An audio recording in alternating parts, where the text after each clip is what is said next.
Dear students, आइए हम लोग सीखते हैं नोमेनक्लेचर, ऑर्गेनिक नोमेनक्लेचर। कैसे हम ऑर्गेनिक कंपाउंड का आईपेक नेम लिखते हैं उसके बारे में डिटेल में यहाँ हम लोग पढ़ने जा रहे हैं। तो चलिए शुरू करते हैं। कोई भी ऑर्गेनिक कंपाउंड होगा तो उसमें जाहिर सी बात है कि उसमें कार्बन्स तो होंगे ही। जैसे चलिए एक ऑर्गेनिक कंपाउंड लेते हैं, इसमें कार्बन एक ही है। तो आपको पता है कि इसके सराउंडिंग्स में कितने बॉन्ड बनने वाले हैं, 4 बॉन्ड बनने वाले हैं। और इसको सेटिस्फाई कौन कर रहा है? हाइड्रोजन। चलिए दूसरा ले लेते हैं। ये 2 कार्बन एटम का कंपाउंड है, दोनों के बीच में सिंगल बॉन्ड है। और इन दोनों के बीच में जो सिंगल बॉन्ड है इसको सेटिस्फाई करेगा कौन? ये सब हाइड्रोजन मिलकर के करेगा। जैसा कि आपको पता है कि कार्बन टेट्रावैलेंसी को शो करता है, तो आप हर जगह देखिए कि कार्बन के सराउंडिंग में कितने बॉन्ड बने हुए हैं? 4, 1 2 3 4, 1 2 3 4। ठीक है। अब इसी का आपको क्या करना है? नेमिंग करना है। तो आप कैसे करेंगे? तो देखिए, कोई भी ऑर्गेनिक कंपाउंड होगा तो उसमें एटलीस्ट कार्बन एटम तो जरूर होगा। तो कार्बन एटम को यहाँ रिप्रेजेंट कर रहा है, ये है हमारा एक फॉर्मेट है आईपेक नोमेनक्लेचर का। वो कर रहा है कौन सा? Word root. यानी ये क्या बताता है आपको? ये बताता है number of carbon atoms in parent chain बताता है। तो यदि carbon parent chain longest chain को बोलते हैं, लॉन्गेस्ट पॉसिबल चेन को बोलते हैं पेरेंट चेन। इसके बारे में भी डिटेल में हम आगे पढ़ेंगे। जैसे इस चेन में 2 ही कार्बन एटम है तो पेरेंट चेन हो जाएगा 2 कार्बन एटम का। कार्बन की संख्या यदि 1 हो तो हम बोलेंगे मिथ। कार्बन की संख्या 2 हो तो हम बोलेंगे कितना? इथ। 3 हो तो प्रोप। सिमिलरली 4 हो तो हम क्या बोलेंगे? ब्यूट। 5 हो तो क्या बोलेंगे हम? पेंट। 6 हो कार्बन का नंबर तो बोलेंगे हेक्स। एंड 7 हो तो क्या बोलेंगे? Hept. Oct, non, dec, undec, dodec, tridec. इस तरीके से हम आगे बढ़ाते चले जाते हैं, काम चल जाएगा। ठीक है। अब देखिए, कार्बन एटम तो है ही, तो जो नंबर ऑफ कार्बन एटम बताएगा वो होता है बर्ट रूट। और इसके बाद जो हम लगाएंगे वो कहलाएगा हमारे पास प्राइमरी सफिक्स कहलाएगा। प्राइमरी सफिक्स को हम 1 डिग्री सफिक्स भी इसको हम बोलेंगे और बोलते भी हैं। प्राइमरी सफिक्स रिप्रेजेंट किस चीज़ को करता है? ये बताता है type of bond between the carbon atoms. जैसे कार्बन कार्बन के बीच में सिंगल बॉन्ड हो तो हम ANE लिखेंगे, डबल बॉन्ड हो ENE लिखेंगे, और ट्रिपल बॉन्ड हो तो BINE लिखेंगे। चलिए जरा इन पर हम इन दोनों को ही अप्लाई कर लें, बर्ट रूट को और प्राइमरी सफिक्स को। तो देखिए, बर्ट रूट में इसमें कार्बन की संख्या आपको कितनी दिख रही है? 1। तो ये हो जाएगा बर्ट रूट, इसका हो जाएगा मिथ। और इसके सराउंडिंग में चारों तरफ से सब जगह सिंगल ही बॉन्ड है, तो हम लगाएंगे कौन सा? ANE। तो ये हो जाएगा आपका कौन सा? मीथेन। इसमें देखिए, इसका नाम हो जाएगा क्या? नंबर ऑफ कार्बन एटम यहाँ कितने हैं? 2, तो 8। दोनों कार्बन एटम के बीच में कैसा बॉन्ड है? सिंगल है, तो ANE लिखेंगे। तो देखिए ANE मैंने लिखा। तो आप यहाँ देखिए, आपने जो इथ लिखा है वो एक्चुअली बर्ट रूट है, और आपने जो ANE लिखा है वो क्या है? 1 डिग्री सफिक्स है या प्राइमरी सफिक्स है। थोड़ा सा बदलाव करते हैं, यही कंपाउंड है। इसके कार्बन और कार्बन के बीच में हम डबल बॉन्ड दे देते हैं। तो डबल बॉन्ड देने पे अब ये इथेन ना हो करके अब इसका नाम हो जाएगा क्या? बर्ट रूट में तो इथ तो होगा ही, और दोनों के बीच में जो डबल बॉन्ड हुआ तो हम क्या लिखेंगे? ENE। तो ये नाम हो इसका हो जाएगा इथीन। ठीक है। थोड़ा और मॉडिफिकेशन कर लेते हैं। अब कार्बन कार्बन एटम के बीच में यदि ट्रिपल बॉन्ड होता तब इथीन हम नहीं लिखते, तब क्या लिख देते? 2 कार्बन एटम है तो बर्ट रूट हो जाता इथ। दोनों के बीच में ट्रिपल बॉन्ड है तो लिख देंगे हम क्या? BINE। तो इसका नाम हो जाएगा क्या? इथाइन। तो इस तरीके से आपने देखा कि कोई भी ऑर्गेनिक कंपाउंड होगा तो उसमें बर्ट रूट का होना बहुत ही ज़रूरी है, क्योंकि ये रिप्रेजेंट करता है नंबर ऑफ कार्बन एटम का। और इसके बाद यदि कार्बन एटम है तो वो आपस में लिंक्ड होंगे। तो लिंक्ड का 3 ही पॉसिबिलिटीज है, या तो सिंगल बॉन्ड से लिंक्ड होगा, या तो डबल बॉन्ड से लिंक्ड होगा, या लिंक्ड आपस में होंगे किससे? एटलीस्ट 1 ट्रिपल बॉन्ड से। तो यही सीक्वेंस में इसमें हम नाम लिखेंगे, जैसा कि आपको पैटर्न में यहाँ तक मैंने समझाया। चलिए थोड़ा और इसमें हम बदलाव करते हैं और बाकी सबको धीरे धीरे सीखते चलते हैं। तो इसको थोड़ा सा हम इरेज कर लें। आप हमारे वीडियो को लगातार देखते रहिए, सब्सक्राइब करिए, शेयर भी करिए, और बहुत ही आसान तरीके से केमिस्ट्री मैं आपको सिखाता रहूँगा। यदि आप शेयर करते हैं तो हमें हौसला बढ़ता है और मुझे कुछ नहीं चाहिए। चलिए अब आगे बकवास वाली बातों को छोड़ते हुए, हाँ, तो हमने अभी यूज किया किस चीज़ को, वर्ड रूट को, और सेकंड हमने यूज किया किस चीज़ को, प्राइमरी सफिक्स को। अब और आगे जरा सा बढ़ जाते हैं। ये कार्बन एटम है, 2 कार्बन एटम, 3 कार्बन एटम के कंपाउंड को ले लिए हैं। तीनों के बीच में कैसा बॉन्ड है, सिंगल बॉन्ड है, और यहाँ एक हम फंक्शनल ग्रुप को जोड़ लेते हैं। तो ये सेकेंडरी सफिक्स, या इसको हम कहेंगे 2 डिग्री सफिक्स, ये बताता है फंक्शनल ग्रुप को। ये 1 डिग्री सफिक्स था, ठीक है, ये बता रहा था टाइप ऑफ बॉन्ड को। सेकेंडरी सफिक्स बताता है nature of functional group present in the organic compound. Functional group क्या होता है? फंक्शनल ग्रुप वैसे ग्रुप ऑफ एटम्स होते हैं या एटम्स होते हैं जो क्या करता है कि पूरे के कैरेक्टर को, पूरे इस कार्बन लेंथ के कैरेक्टर को क्या करेगा, डिफाइन करेगा।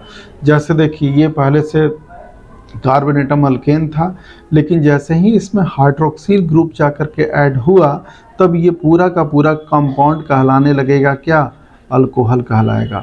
सोच लीजिए। तो ये छोटा, ये मात्र दो एटम का ग्रुप आकर के इस पूरे 3 कार्बन एटम के कैरेक्टर को ही चेंज कर दिया। तो वही होता है एटम्स और ग्रुप ऑफ एटम्स, जो क्या करता है कि पूरे कार्बन के कैरेक्टर को ही क्या कर दे, चेंज कर दे। OH है तो अल्कोहल हो जाएगा, COOH होता तो एसिड हो जाता, CHO होता तो अल्डिहाइड हो जाता। इस तरीके से अलग अलग फंक्शनल ग्रुप, यहाँ आपको उसका एक लिस्ट मिलेगा, आप उस लिस्ट को ध्यान में आप रखिएगा। तो देखिए यहाँ आ गया आपके पास कौन सा, OH। जैसा कि फंक्शनल ग्रुप का कुछ हमने यहाँ लिखा है, ये हाइड्रोक्सिल ग्रुप है। इसके सेकेंडरी सफिक्स में जो हम यूज करेंगे वर्ड वो होगा OL। ये एल्डिहाइड है, सेकेंडरी सफिक्स में इसके लिए यूज होता है AL। ये कीटोन है, इसके लिए सेकेंडरी सफिक्स में यूज होता है ONE। ये आपका कार्बोजाइलिक एसिड है, लास्ट में इसके इस्तेमाल होगा सेकेंडरी सफिक्स में क्या, ओइक एसिड। तो इस तरीके से हम क्या करते हैं, फंक्शनल ग्रुप के बारे में आपको और भी हम बताएंगे डिटेल में, कुछ के बारे में यहाँ हम लिखे हैं। तो ये अमाइड है, जब ये कार्बोनिल ग्रुप के साथ NH2 एडेड होगा तो हम अमाइड कहेंगे। कार्बोनिल ग्रुप के साथ कोई हेलाइड आकर के जुड़ जाए तो उसको हम वाइल हेलाइड कहेंगे। और जब कार्बोनिल ग्रुप के साथ अल्कोक्सी ग्रुप आकर के जुड़ जाए तो उसको अल्केनोएड कहते हैं। ये साइनाइड है CN, तो इसको नाइट्राइल इसका सेकेंडरी सफिक्स होगा। ESH है थायो अल्कोहल, तो इसको हम सेकेंडरी सफिक्स में थायोल यूज करते हैं। और NH2 होगा तो इसको हम क्या बोलेंगे, अमाइन बोलेंगे। ये सब आपका क्या है, फंक्शनल ग्रुप है, ठीक है। और फंक्शनल ग्रुप का इस्तेमाल यूज हम किसके प्लेस पे करेंगे, सेकेंडरी सफिक्स के जगह पे करेंगे। तो चलिए इसके एग्जाम्पल को हम देखते हुए इसको समझने का कोशिश करते हैं, और इसी सीक्वेंस को, जिस सीक्वेंस में हम बता रहे हैं, इसी सीक्वेंस में पूरे ऑर्गेनिक के कंपाउंड का हम नोमेनक्लेचर करते हैं। बहुत अच्छे तरीके से इसको हमको देखिए अब यहाँ। तो चलिए एक एग्जाम्पल लिए थे जिसमें हम वर्ड रूट का भी यूज कर रहे हैं, प्राइमरी सफिक्स का और सेकेंडरी सफिक्स का। 3 कार्बन एटम का ये कंपाउंड है, ये लॉन्गेस्ट चेन आपको दिख रहा है, तो ये पेरेंट चेन हो जाएगा और ये वर्ड रूट में आएगा। ये OH एक फंक्शनल ग्रुप है जो कि सेकेंडरी सफिक्स में आपको पहचानना होगा कि सेकेंडरी सफिक्स में कौन कौन आता है। तो इसको आप बार बार आप देखिए, समझिए, सेकेंडरी सफिक्स में यही सब आता है। और भी एक हम सीनियरिटी टेबल के बारे में बात करेंगे, वहाँ और क्लियर हो जाएगा कि कौन सेकेंडरी सफिक्स में होगा, कौन सेकेंडरी प्रीफिक्स में होगा। तो चलिए इसमें देखिए गौर से। तो अब यहाँ CH3 3 हाइड्रोजन चाहिए, क्यों? क्योंकि कार्बन के सराउंडिंग में कितना बॉन्ड बनना चाहिए, 4। तो 1 तो था ही, और ये तीनों तरफ से एक एक हो जाता तो CH3। इस कार्बन के दोनों तरफ 2 बॉन्ड बना हुआ है, यदि CH2 लिख देंगे सेटिस्फाई हो जाएगा। यहाँ भी CH2 लिखेंगे सेटिस्फाई हो जाएगा। अब आप देख रहे हैं कि इसमें total number of carbon atom है 3, तो 3 को हम क्या लिखते हैं, प्रोप। चलिए प्रोप लिख दिए। इन तीनों कार्बन एटम के बीच में सिंगल बॉन्ड है, तो सिंगल बॉन्ड होने की वजह से आप क्या लिखिएगा, ANE, तो लिख दीजिए ANE। और ये हाइड्रोक्सिल ग्रुप है, तो इसके लिए हम सेकेंडरी सफिक्स में क्या यूज करते हैं, OL। अब यहाँ एक प्रॉब्लम क्रिएट हो रहा है। क्या प्रॉब्लम क्रिएट हो रहा है इंग्लिश लैंग्वेज के अकॉर्डिंग, कि दो वॉवेल एक साथ नहीं आता, अपने से प्रेसिडिंग वाले वॉवेल्स को ये क्या करेगा, हटा देगा। तो ये AEIOU वॉवेल है, तो O से पहले E आ रहा है, तो ये रिप्लेस हो जाएगा और इसका अब नाम हो जाएगा क्या, प्रोप ANOL, यानी प्रोपेनॉल। अब आपको इस तरीके से किसी कंपाउंड, ऑर्गेनिक कंपाउंड का नाम दिया हुआ रहेगा, तो आप ये स्ट्रक्चर कैसे लिख पाएंगे, तो चलिए उसको भी समझ लेते हैं। सबसे पहले आप इसको पकड़िए, ये प्रोप है, ये बता रहा है बड रूट को। प्रोप जैसे ही कहा तो आप 3 कार्बन एटम को आपस में लिंक कर दीजिए। एटलीस्ट सिंगल बॉन्ड तो होगा ही, डबल बॉन्ड होगा तो देखा जाएगा। AN लिखा है, तो AN किस चीज़ को रिप्रेजेंट कर रहा है, प्राइमरी सफिक्स को, तो तीनों के बीच में सिंगल बॉन्ड कन्फर्म हो गए। फिर क्या लिखा है, OL, यानी इससे क्या जुड़ा हुआ है, हाइड्रोक्सिल ग्रुप क्या है, एडेड है। अब जब 3 कार्बन एटम का कंपाउंड हो तो इसका हम एक क्या करते हैं, कार्बन को असाइन करते हैं, उसको एक नंबर देते हैं। जैसे ये हाइड्रोजन, ये जिधर ये फंक्शनल ग्रुप एडेड होगा उस कार्बन एटम को हम फर्स्ट कार्बन एटम देंगे, इसको सेकेंड लिखेंगे और इसको हम थर्ड लिखेंगे। तो देखिए जैसे हम लिख देंगे कि प्रोपेनॉल लिख दिए, तो ये कंफर्म नहीं हुआ कि हाइड्रोक्सिल ग्रुप 1 नंबर के साथ है कि 2 नंबर के साथ है कि 3 नंबर के साथ है। तो यहाँ -1OL लिख देंगे तो ये कंफर्म हो जाएगा कि ये जो हाइड्रोक्सिल ग्रुप है वो एडेड है किससे, फर्स्ट कार्बन एटम से। तो यहाँ भी असाइन कर लेते हैं 1 2 3। यदि यहाँ लिखा रहता प्रोपेन 2OL, यहाँ जरा सा बदलाव करिए, यहाँ 2 लिख देते हैं, इसको हम हटा करके हम अच्छे से लिख देते हैं। यदि आपको ऐसे लिखा रहता,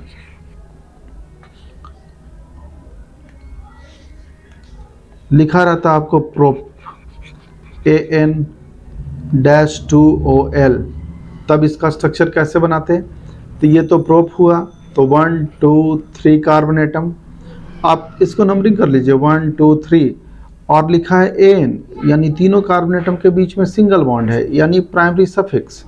अब सेकेंडरी सफिक्स की जगह पर OL है, हाइड्रोक्सिल ग्रुप है, कितने नंबर के कार्बन एटम से एडेड है, तो 2 से, तो यहाँ लिख दीजिए सेकंड पे OH दे दीजिए। अब इसको सेटिस्फाई करने के लिए इसको चाहिए 3 हाइड्रोजन, इसको चाहिए 3 हाइड्रोजन और इसको एक सिंगल हाइड्रोजन चाहिए। इस तरीके से हम यही सीक्वेंस को ध्यान में रखेंगे और पूरे ऑर्गेनिक केमिस्ट्री के जितने भी कंपाउंड हैं सबों का नाम ऐसे ही लिखा जाता है। तो ये फॉर्मेट याद रखिएगा। बहुत सारे लोग इसको सीक्वेंस को आगे पीछे कर देते हैं जिसके वजह से उनका नोमेनक्लेचर गड़बड़ हो जाता है। तो आप इतने को पहचानना सीख गए, बर्ड रूट को, प्राइमरी सफिक्स को और सेकेंडरी सफिक्स को। अब ये बर्ड रूट तो मेन है, ये तो हर हाल में किसी ऑर्गेनिक कंपाउंड में बर्ड रूट तो रहेगा और प्राइमरी सफिक्स जरूरी है कि रहेगा। हो सकता है सेकेंडरी सफिक्स हो ना हो उस कंपाउंड में, नहीं भी हो सकता है, होगा तो लिख देंगे पहचान करके। अब बर्ड रूट के पहले जो आता है उसको बोलते हैं प्राइमरी प्रीफिक्स और इसको बोलते हैं 1 डिग्री प्रीफिक्स। इसमें केवल आता है एक वर्ड है साइक्लो। यदि ऑर्गेनिक कंपाउंड साइक्लिक होगा, अनसेचुरेटेड होगा, तभी हम साइक्लो वर्ड का इस्तेमाल हम करेंगे। यदि एलिफैटिक होगा, एलिफैटिक तो 2 पार्ट में बांटते हैं, सेचुरेटेड और अनसेचुरेटेड। केवल एरोमेटिक कंपाउंड के लिए साइक्लो वर्ड का इस्तेमाल नहीं करेंगे, जो हम कहना चाह रहे थे। तो चलिए अब हम इन चारों का भी यूज करते हैं एक साथ। जैसे आप देखिए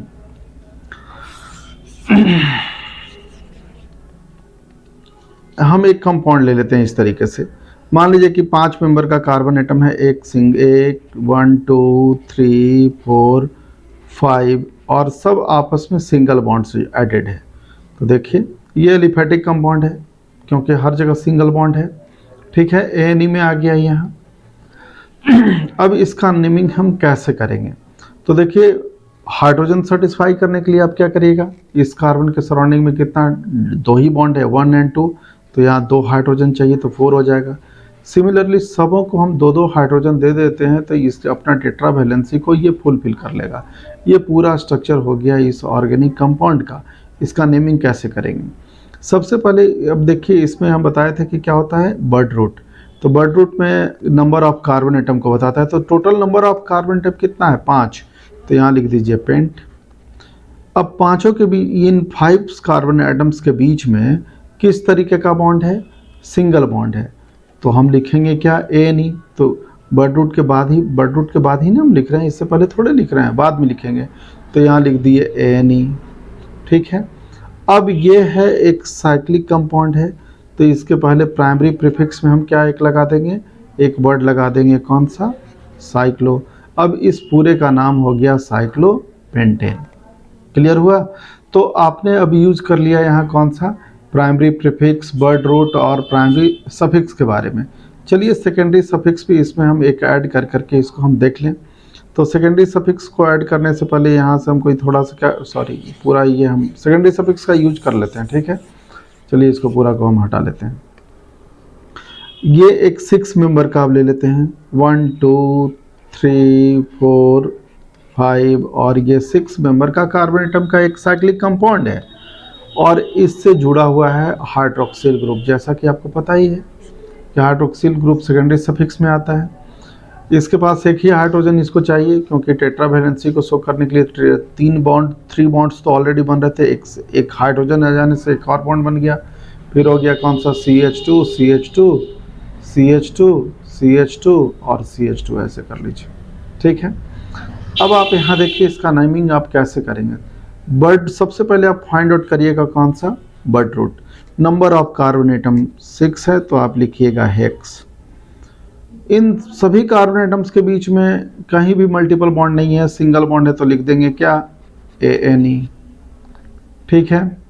अब ये कहीं से इसको काउंट करिए तो 1 ही कार्बन एटम पे है, तो आपको ज़रूरी नहीं है कि यहाँ आप यहाँ नंबरिंग दें, कोई ज़रूरी नहीं है। तो सीधे सीधे यहाँ लिख दीजिएगा कि क्या है? सेकेंडरी सफिक्स के जगह पर यहाँ लिख दीजिएगा OL। यहाँ E रिप्लेस करना पड़ेगा, क्योंकि दो वॉवेल एक साथ होगा नहीं। और ये साइक्लिक कंपाउंड है, तो प्राइमरी प्रीफिक्स में तो यानी बर्ड रूट के पहले, तो बर्ड रूट हमारे पास यहाँ हेक्स है, इसके पहले एक वर्ड लगा दीजिएगा, कौन सा? साइक्लो। तो आपने एक साथ कौन कौन सा यूज किया? आपने यूज किया बर्ड रूट को, प्राइमरी सफिक्स को, सेकेंडरी सफिक्स को, और साथ साथ में प्राइमरी प्रीफिक्स। बर्ड रूट के पहले जो लगेगा वो प्रीफिक्स, बर्ड रूट के बाद में जो लगेगा वो कहलाएगा आपको क्या? सफिक्स। इन सब चीज़ों को आप ध्यान में रखिएगा। यहाँ तक तो कोई दिक्कत नहीं है। अब आ जाइए सेकेंडरी प्रीफिक्स में। सेकेंडरी प्रीफिक्स में एक लंबा लिस्ट है हमारे पास, और सबों को पहचानना, और जितना ये आपको आपके सिलेबस में आएगा उन सबों का नाम मैंने यहाँ चुन चुन करके लिख दिया है। यानी इतना से ज़्यादा ज़रूरत आपको कभी पढ़ने वाला है ही नहीं। तो यदि ध्यान से आप इतना देख लेते हैं तो आपका पूरा का पूरा काम हो जाएगा। तो सेकेंडरी प्रीफिक्स में कौन कौन आता है, तो चलिए पहले उसके लिस्ट को हम देखें। जब आप इन सब को पहचानेंगे तभी तो आप उसको उसके प्रॉपर प्लेस पे आप उसको फिट बैठा पाएंगे। नहीं पहचानेंगे तो आपको नोमेनक्लेचर में हमेशा दिक्कत होगा। तो देखिए, सेकेंडरी सफिक्स को पहचानने आना चाहिए, सेकेंडरी प्रीफिक्स को। सेकेंडरी सफिक्स में और भी है लिस्ट में, लेकिन सेकेंडरी प्रीफिक्स में जो जितना है वो लिमिटेड है, वो यहाँ हमने उसको चुन चुन कर करके डाल दिया है। तो चलिए सेकेंडरी प्रीफिक्स को पहले पहचानना सीखिए। सबसे पहले ये एक्स आ जाए तो इसको बोलते हैं हेलो। और एक्स के जगह पर आपको पता है कि फ्लोरीन आएगा, क्लोरीन आएगा, ब्रोमीन आएगा और आयोडीन आएगा। तो फ्लोरीन आ गया तो फ्लोरो, क्लोरीन आया तो क्लोरो, ब्रोमीन आया तो ब्रोमो, आयोडीन आएगा तो आयोडो। तो इसी तरीके से बहुत सिंपल है। देखिए, फ्लोरो, क्लोरो, ब्रोमो, आयोडो, रिमेंबर हो गया होगा। ठीक है। तो ये सब आता है आपको किस में? सेकेंडरी प्रीफिक्स में आता है, हर हाल में आता है। तो जैसे देखिए, एक हम ऐसे कंपाउंड ले लेते हैं 6 कार्बन एटम का। देखिए, इस तरीके से इसको बॉन्ड लाइन मेथड हम बोलते हैं, और ये अंडरस्टूड होता है कि हर एक पॉइंट क्या होता है? एक एक कार्बन एटम होता है ये, और हाइड्रोजन खुद ब खुद क्या रहता है? सेटिस्फाइड रहता है। हर एक जगह हर एक पॉइंट पे कार्बन एटम है, और कार्बन कार्बन के बीच में यहाँ सिंगल बॉन्ड आपको दिख रहा है। हाइड्रोजन को नहीं भी लिखेंगे तो काम चल जाएगा। इस जगह पे हाइड्रोक्सिल ग्रुप एडेड है, इसके पड़ोसी में मान लिया जाए कि आप फ्लोरीन ऐड कर दीजिए, ठीक है। तब आपको क्या करना पड़ेगा कि आपको यहाँ सीनियर और जूनियर को समझना होगा कि इन सबों में सीनियर कौन है और इन सबों में जूनियर कौन है। तो देखिए, जो सेकेंडरी सफिक्स में आता है वो सीनियर होता है और जो सेकेंडरी प्रीफिक्स में होता है वो जूनियर होता है। तो हम इस चेन को वहाँ से काउंट करेंगे जहाँ से सेकेंडरी सफिक्स हमको पहले मिलेगा। तो देखिए 1, इधर 2 नहीं लिखेंगे क्योंकि इधर से 2 लिखे तो 2, 3, 4, 5 ये 6 नंबर पे आ जाएगा। मेरी कोशिश ये होनी चाहिए कि जिधर से ये जो साइड सब्स्टिट्यूएंट्स हम सेकेंडरी सफिक्स को बोलते हैं, सब्स्टिट्यूएंट्स नज़दीक में आए, किसके नज़दीक में, सेकेंडरी सफिक्स के नज़दीक में आए, तो इसका नंबर हो जाएगा 2, 3, 4, 5 और 6। चलिए अब इसका नेमिंग करना है तो कैसे करेंगे। सबसे पहले तो बर्ड रूट ढूंढिए। तो बर्ड रूट में आपने क्या ढूंढा कि ये है पूरा का पूरा, कितने कार्बन एटम है इसमें पूरा का पूरा है कार्बन एटम 6। तो आप यहाँ क्या लिखेंगे, हेक्स। इन 6 के बीच में कैसा बॉन्ड है, सिंगल बॉन्ड, तो ANE। इसके बाद में ये पहला नंबर पे है तो -1 क्या लिखेंगे, हाइड्रोक्सिल ग्रुप के लिए क्या लिखते हैं, OL। ये साइक्लिक है तो आगे आप प्रीफिक्स में ही आता है, बर्ड रूट के पहले आता है तो ये आप साइक्लो लिखेंगे। फ्लोरीन है वो जो कि प्रीफिक्स सेकेंडरी सफिक्स प्रीफिक्स में आया है, इसके भी पहले लगेगा। तो इसके पहले आप एक बार और देख लीजिए कैसे लगेगा। देखिए साइक्लो ये प्राइमरी प्रीफिक्स है, इसके बाद में सेकेंडरी सफिक्स, तो इसके पहले लगेगा। तो इसका क्या हो जाएगा, आपका कितने नंबर पे है, पहले इसके लोकेंट का नंबर लिखिए। तो आगे लिखा जाएगा क्या, 2 और कैपिटल लेटर में लिखेंगे फ्लोरो, आई बाकी सब हो जाएगा स्मॉल लेटर में। अब इस कंपाउंड का नाम हो गया 2-फ्लोरोसाइक्लोहेक्सेन, जिसमें अब आप सबको पहचानिए, ये जो हेक्स है बर्ड रूट है, ANE जो है प्राइमरी सफिक्स है, ये जो ये लोकेशन है यानी लोकेंट को बता रहा है, OL जो है सेकेंडरी सफिक्स है, ये प्राइमरी प्रीफिक्स है और ये सेकेंडरी प्रीफिक्स है और इसका ये लोकेशन यानी लोकेंट बता रहा है। तो इस तरीके से ऑर्गेनिक केमिस्ट्री में जो कंपाउंड आते हैं उनका हम नेमिंग आईपेक नेम, इसको जेनेवा सिस्टम भी बोलते हैं, international union of pure and applied chemistry के जरिए हम किसी भी ऑर्गेनिक कंपाउंड को नेम देते हैं एक प्रॉपर। इसका मेन मकसद क्या होता है कि एक स्ट्रक्चर के लिए एक ही नेम होना चाहिए, यानी एक नेम के लिए एक ही स्ट्रक्चर होना चाहिए। यही मेन ऑब्जेक्टिव है आईपेक सिस्टम का। तो अब चलिए बढ़िया से अब हम लोग समझने का कोशिश करते हैं किसको, सेकेंडरी प्रीफिक्स को। और सेकेंडरी प्रीफिक्स को पहचानिए, नहीं पहचानेंगे दुख का कारण होगा। तो चलिए सेकेंडरी प्रीफिक्स हम लोग समझ गए, यहाँ तक तो समझ चुके हैं, आइडो तक। नेक्स्ट सेकेंडरी प्रीफिक्स का जो लिस्ट है ये सब सेकेंडरी प्रीफिक्स है जिसकी हम चर्चा कर रहे हैं। तो सेकेंडरी प्रीफिक्स में जब आपको NO केवल लिखा रहे तो इसको बोलिएगा नाइट्रोसो। 2 नाइट्रोजन आपस में लिंक्ड हो तब उसको हम बोलते हैं डाइजो। सेटिस्फैक्शन के लिए पहले कार्बन एटम पे पॉजिटिव चार्ज और दोनों नाइट्रोजन एक दूसरे से ट्रिपल बॉन्ड से क्या होगा, एडेड होगा, इसको बोलते हैं डाइजो। याद रखना पड़ेगा, ये सब लिस्ट है आपको कौन सा, सेकेंडरी प्रीफिक्स का, और हर हाल में ये सेकेंडरी प्रीफिक्स में आता है। अब देखिए -OR लिखा रहे तो इसको बोलते हैं अल्कोक्सी। अल्क बताता है नंबर ऑफ कार्बन एटम का इसमें और ऑक्सी आ गया किसके वजह से, ऑक्सीजन के लिए। इस फॉर्मेट पे तो होगा नहीं। जैसे यहाँ देखिए नीचे इसका एग्जांपल देखिए, अल्काइल ग्रुप के जगह पर क्या लिखा हुआ है, CH3, इसके पहले क्या लिखा हुआ है, ऑक्सीजन। ठीक है, इसका नेमिंग कैसे होगा, एक ही कार्बन एटम है तो यहाँ लिखे हैं मिथ, और ऑक्सीजन की वजह से कौन सा वर्ड यूज किया गया है, ऑक्सी, तो इसका नाम हो गया मिथॉक्सी। शॉर्ट में कई जगह पे लिखा रहेगा ये मिथॉक्सी OMe के जरिए। अब देखिए अल्काइल ग्रुप यहाँ है, यहाँ इथाइल है, 2 कार्बन एटम का है। आप यहाँ देखिए 2 कार्बन एटम इथाइल को आप ऐसे भी हम लिखते हैं CH3 CH2 डैश। तो यहाँ कितना कार्बन एटम, 2, हाइड्रोजन कितना 3 + 2 कितना H5, तो C2H5, ये हो गया क्या, इथाइल, ऐसे इथाइल हो गया। लेकिन इसमें जब ऑक्सीजन एडेड हो -OCH2CH3 तब इसका नाम हो जाएगा एथ और इसके वजह से लग जाएगा ऑक्सी इथॉक्सी। यानी ये एक तरीके का अल्कोक्सी है। तो इथॉक्सी, शॉर्ट में इसको लिखेंगे हम OET।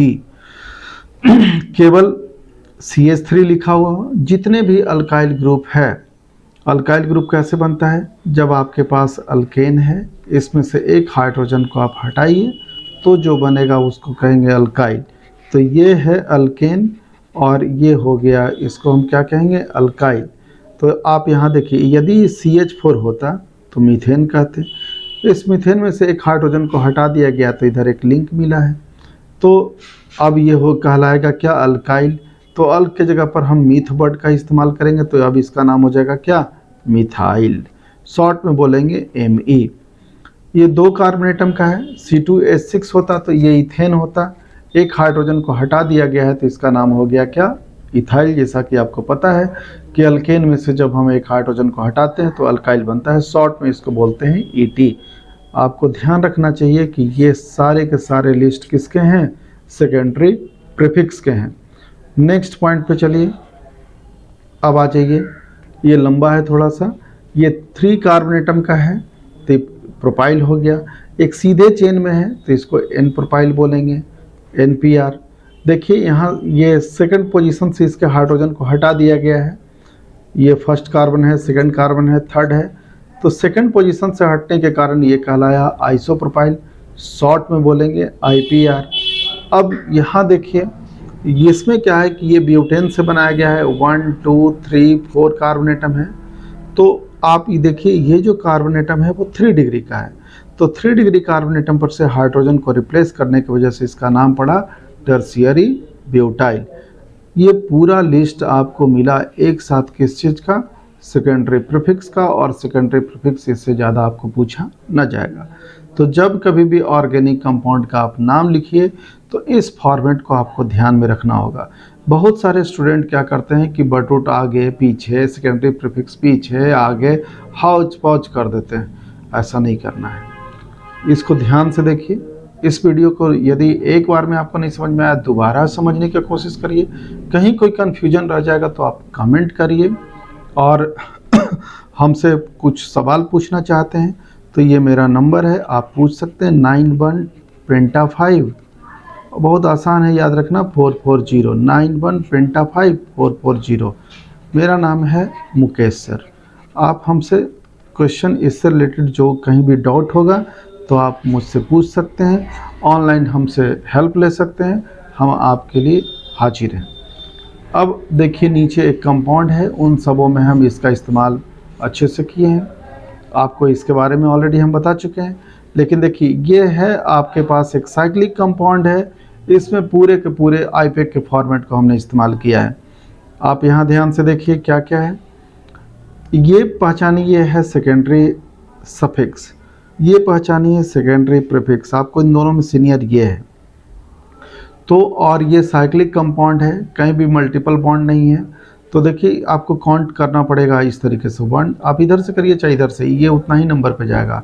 2 3 4, इधर से भी तो 2 3 4, एक ही तरफ से कर लेते हैं। 5 6 लिख दिए। तो देखिए, इसमें जो बर्ड रूट है 6 नंबर कार्बन एटम को रिप्रेजेंट कर रहा है, वो यहाँ है हेक्स।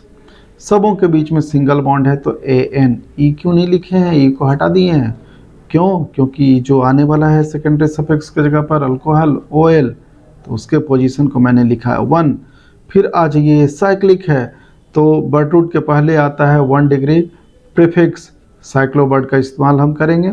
उसके बाद आता है सेकेंडरी प्रीफिक्स, तो वो है ब्रोमीन, और इसका लोकेंट है नंबर कितना है 4, तो 4 ब्रोमो साइक्लोहेक्सेन, इसका यूज हमने कर लिया। यदि कहीं मल्टीपल बॉन्ड होता, जैसे यहाँ मल्टीपल बॉन्ड हो जाता, तब इसका नाम क्या होता, तब अब इसका नाम हो जाता 4 ब्रोमो, क्योंकि बॉन्ड केवल चेंज किए हैं, साइक्लोहेक्स। अब कितने नंबर पे बॉन्ड है, देखिए यहाँ आपको दिख रहा होगा कि 2 और 3 के बीच में डबल बॉन्ड है।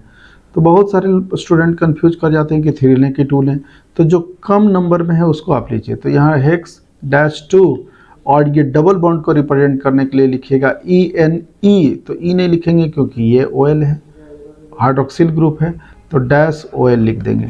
इस तरीके से आप देखिए कि पूरे आईपैक के फॉर्मेट को हमने कैसे यूज किया। ये है वर्ड रूट, ये है प्राइमरी सफिक्स, सेकेंडरी सफिक्स, 1 पे है तो 1 लिखेंगे ऐसे, और ये प्रीफिक्स 1 डिग्री प्रीफिक्स, और ये हो गया 2 डिग्री प्रीफिक्स। तो चलिए, ये आज का क्लास इतना ही दूर तक है, और फिर हम नेक्स्ट क्लास में नेक्स्ट वीडियो और डाल देंगे। तो ये पूरा का पूरा आप याद रखिएगा ये फॉर्मेट, और इसी फॉर्मेट के जरिए हम क्या करते हैं, किसी ऑर्गेनिक कंपाउंड का आईपैक नोमेनक्लेचर करते हैं। और इसी में अब क्या है, कैसे हम पेरेंशन को काउंटिंग करेंगे नहीं करेंगे बस, लेकिन फॉर्मेट यही है पूरा का पूरा। आप इसको ध्यान में रखिए, कहीं दिक्कत आने वाली आपको नहीं है। और ये वर्ड रूट के एक लिस्ट आप यहाँ से आप इसका स्क्रीनशॉट ले सकते हैं। ऊपर हम लिख दिए हैं कि नंबर ऑफ कार्बन एटम कितना कितना होगा। 1 होगा तो मिथ, 2 होगा तो eth, prop, but, pent, hex, hept, ऑफ, non, dec, undec, dodec, tridec, tridec, tetradec, pentadec, hexadec, ऐसे करते करते हम कहाँ तक पहुँच जाएंगे, 20 तक, यानी आइकोस। ठीक है, तो वीडियो को अब हम समाप्त करते हैं। अच्छा लगे यहाँ तक पहुँच गए हैं तो लाइक करना आप भूलें नहीं। Thank you.